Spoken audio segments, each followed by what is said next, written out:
Boa tarde, hoje estamos aqui, vamos falar sobre ecologia. Ecologia é uma parte da biologia que estuda as relações de independência dos seres vivos, bem com suas relações com o meio ambiente. Nenhuma espécie de ser vivo é totalmente independente, uma vez que direta ou indiretamente depende dos outros para sobreviver. Animais e vegetais, por exemplo, mantêm diversas relações de dependências entre si. Os animais de uma região depende da flora típica ali existente, né? Encontrando, por exemplo, abrigo, refúgio e alimentação. Por outro lado, os vegetais da região também dependem da fauna, a polinização e a dispersão de sementes, etapas importantes da reprodução de muitos vegetais são realizados por insetos, pássaros e outros animais. Também a ação predatória e parasitária de muitos animais, lagartas, mamíferos, pastadores e etc. Atuam como um fator limitado ao desenvolvimento de diversas plantas. Animais e plantas, por sua vez, também dependem das condições físicas, temperatura, pressão atmosférica, luminosidade, etc. E química, o pH do solo, da água e a concentração de certas substâncias no meio ambiente, e podem, através de determinadas atividades, interferir nessa condição ambiental. Exemplo disso são constantemente alterações que o homem moderno vem impondo ao meio ambiente que vive. Vou falar sobre colônia. As colônias são associações entre indivíduos de mesma espécie que vivem juntos, ligados anatomicamente aos outros, formando unidade estrutural que poderá ou não haver de trabalho. Pode ser isomorfa e heteromorfa. Colônia isomorfas, aquelas nas quais são indivíduos têm a mesma morfologia e realizam as funções. Não há, portanto, divisão de trabalho, e é o tipo mais comum de colônia encontrado na natureza. Colônia heteromorfas, aquelas quais os indivíduos têm morfologia diferente e realizam funções diferentes. Neste tipo de colônia temos, portanto, uma divisão de trabalho, uma vez que cada indivíduo está adaptado para realizar determinada função. Falar sobre sociedade. Sociedades. Associação entre indivíduos da mesma espécie, que vivem juntos, organizam de modo cooperativo através de uma divisão de trabalho, são ligados anatomicamente aos outros. Exemplos: colmeia, formigueiro e termiteiro ou cupizeiro e vespeiro, e etc. Em muitas sociedades, os indivíduos componentes estão diferentes em classes sociais. Na sociedade das abelhas, por exemplo, existem 3 castas: rainha, operárias e zangões. O canibalismo, relação na qual o indivíduo mata outro da mesma espécie para dele se alimentar. Exemplo: entre peixes é comum os adultos atacarem e comerem os próprios filhos. Em certas espécies de aranhas e insetos, louva-a-Deus, por exemplo, é comum a fêmea matar e devorar o macho após a cópula. O canibalismo pode também ocorrer eventualmente em espécies que normalmente não o praticam, sendo nesse caso desencadeado por diversos fatores, como o aumento da densidade populacional ou a falta de alimento. Isso acontece, por exemplo, em população de camundongos confinadas e em um espaço físico limitado com escassez de alimento. Competição interespecífica.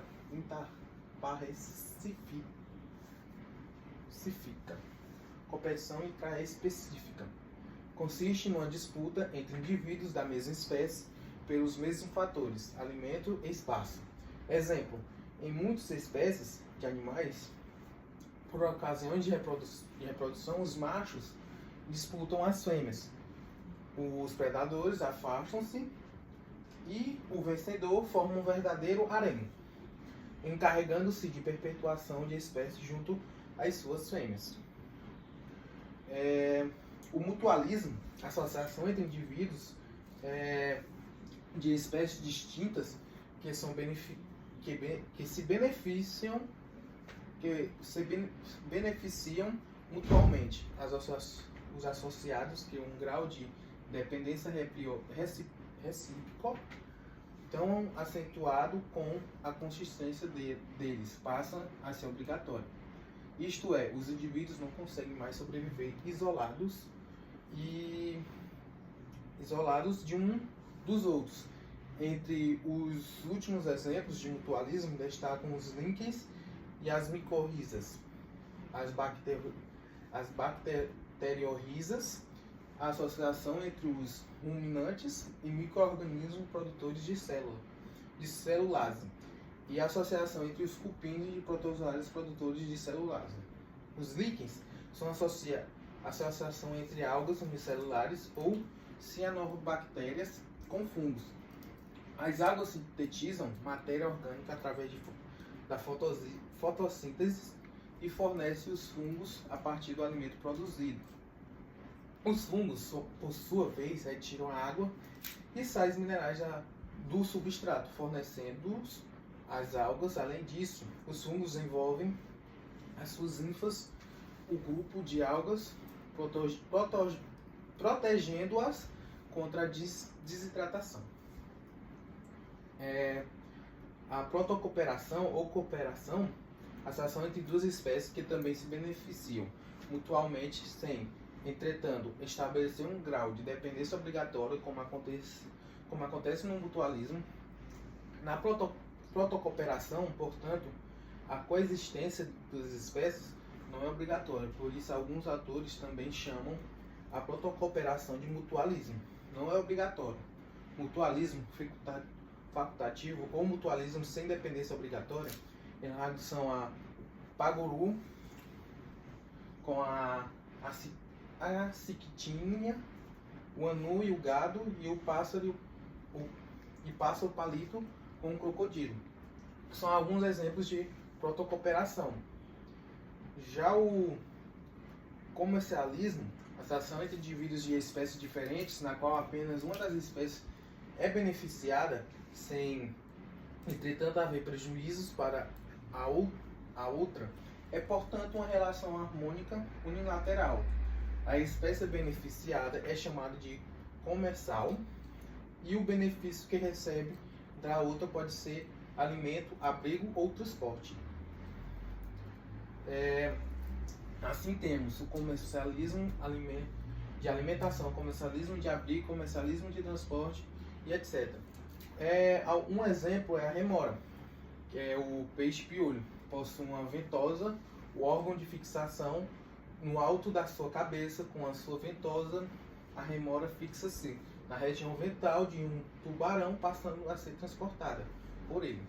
Enquanto o tubarão ataca algum animal, os restos das presas que flutuam na água são imediatamente ingeridos pela remora.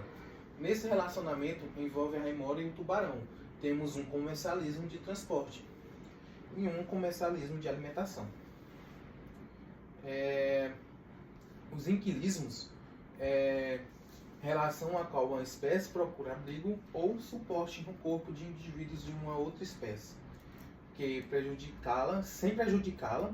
Trata-se, portanto, de um caso particular de comercialismo dessa relação. Participam o inquilino e o hospedeiro. O inquilino obtém abrigo, proteção ou ainda suporte de corpo de espécie hospedeira. Exemplos: peixe-agulha com holotúria, orquídeas e árvores, e bromélias e árvores. Predatismo, em relação que os indivíduos de uma espécie matam outros de espécies diferentes para usá-los como alimentos.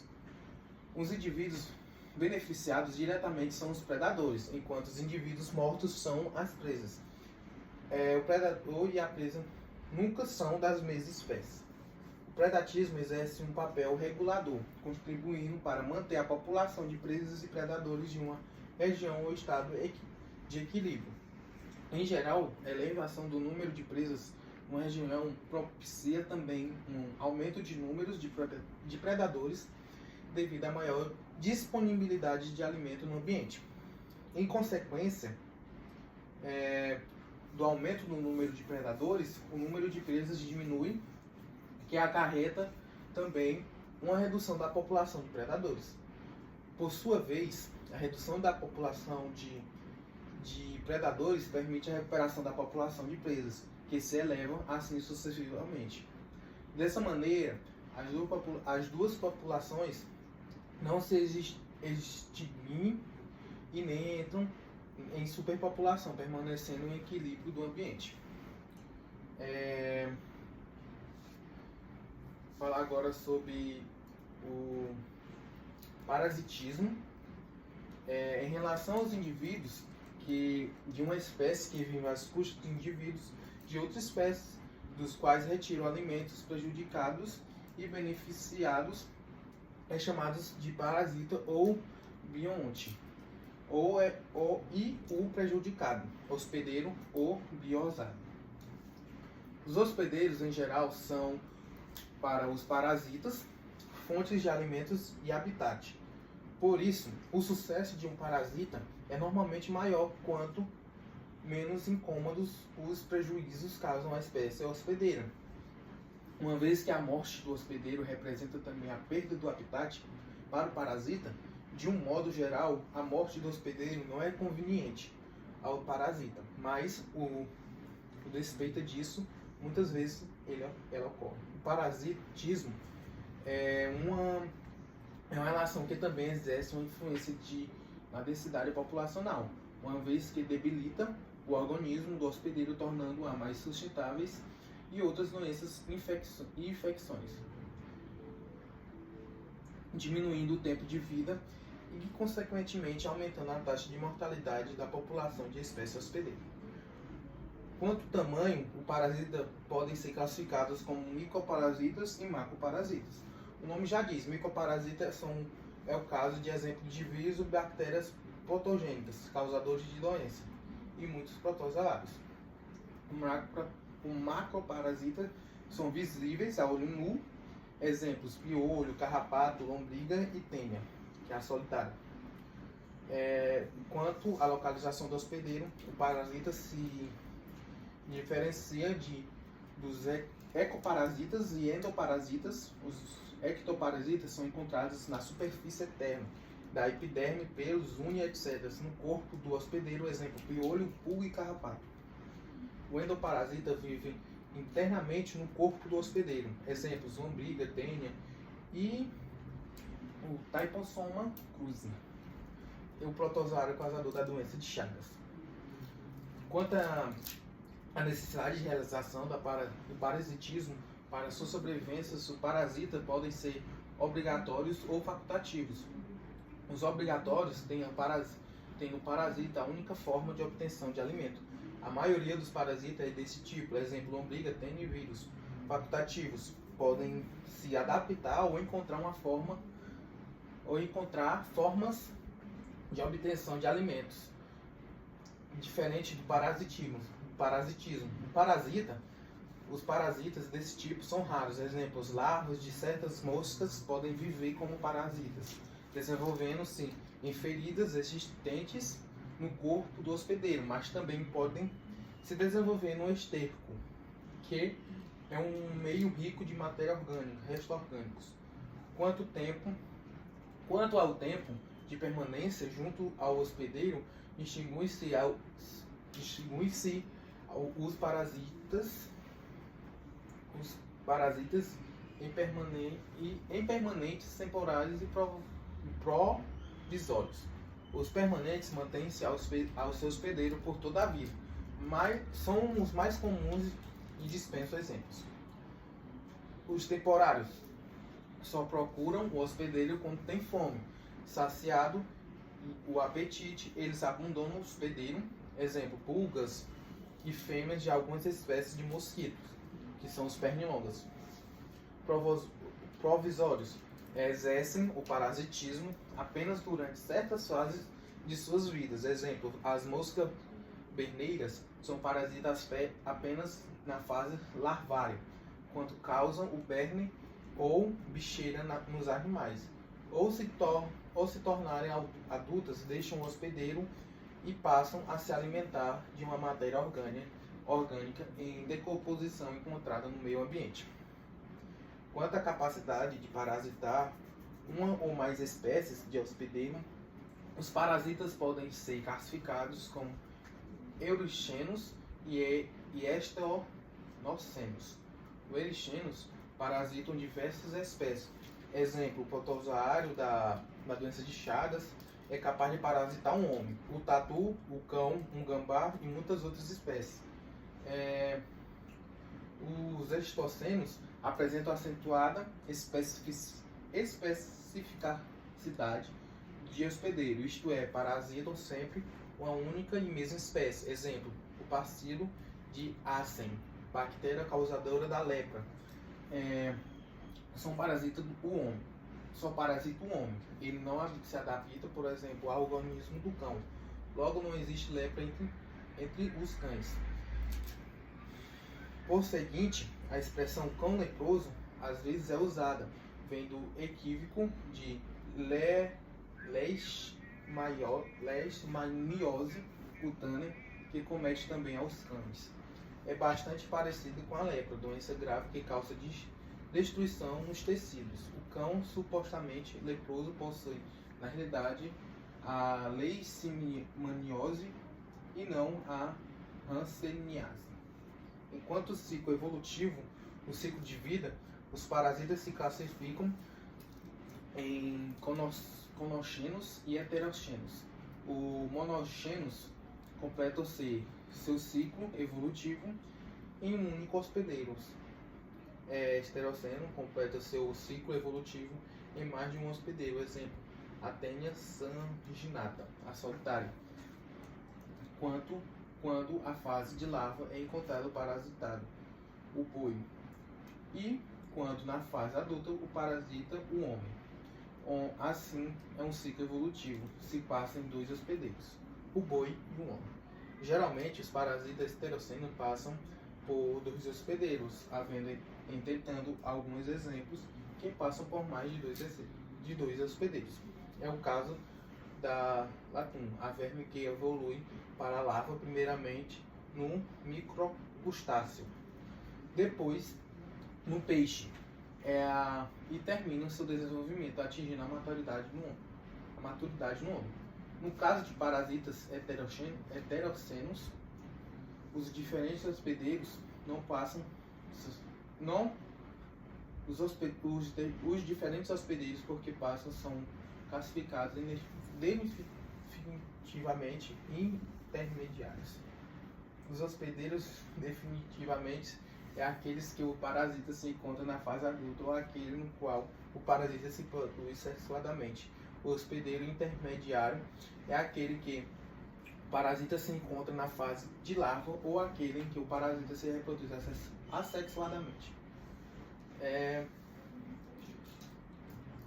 Os parasitas podem ser animais ou vegetais. Quando os animais parasitas ou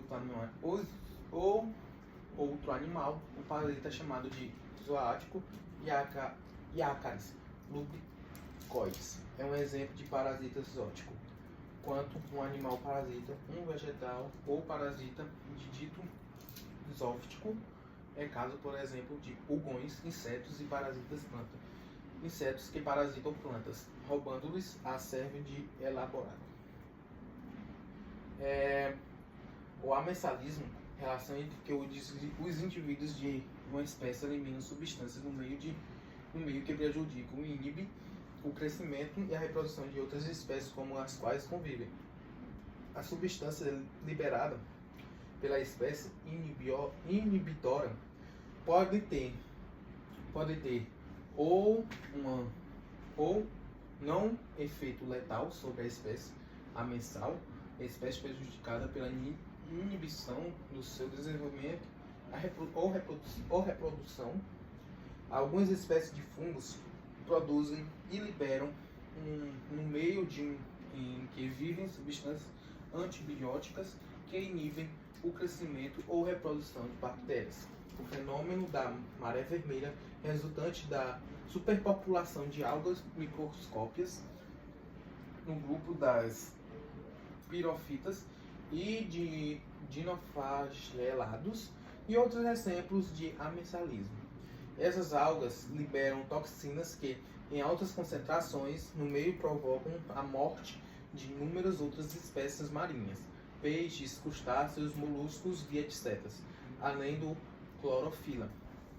Elas possuem pigmentos vermelhos que lhe conferem cor avermelhada e brilhante, quando há uma superpopulação dessas algas. Formam-se enormes manchas avermelhadas no oceano, e a concentração de toxinas por elas liberadas aumenta, provocando grande mortalidade de animais marinhos, além de serem sérios distúrbios nervosos nos animais contaminados, inclusive no homem, acarretando-lhes a morte. Certas plantas, como o eucalipto, liberam suas raízes substâncias que impedem a germinação de sementes de outras plantas ao redor. Agora, a competição interespecífica é uma disputa entre indivíduos de espécies diferentes por algum fator: alimento, espaço, abrigo. Exemplo: corujas, cobras e gaviões que atacam pequenos roedores. Neste caso, indivíduos de espécies diferentes competem pelas mesmas fontes de alimento. Assim como a competição intraespecífica. A competição interespecífica ajuda ao controle da densidade populacional das espécies, e também é importante ao fator de seleção natural, levando à manutenção de uma região das espécies mais bem adaptadas, portadoras de características mais vantajosas, em detrimento daquelas menos adaptadas. Se a competição for acentuada, a espécie de menos adaptação até se eliminar. O esclavagismo, relação entre uma espécie beneficiada do trabalho de outra ou prejudicada. Exemplo: existem pássaros que botam ovos no ninho de outras espécies, às vezes jogando fora os ovos do dono da casa. A espécie escrava passa a chocar o ovo estranho, os ovos estranhos até a eclosão. Às vezes também, indivíduos de uma espécie que mantém em cativeiro indivíduos em outras espécies para obter algum tipo de vantagem. Algumas espécies de formigas, por exemplo, sequestram e aprisionam um formigueiro de larvas de outras espécies, obtendo assim um trabalho escravo. E é isso. Espero que vocês tenham gostado do meu vídeo. Foi isso.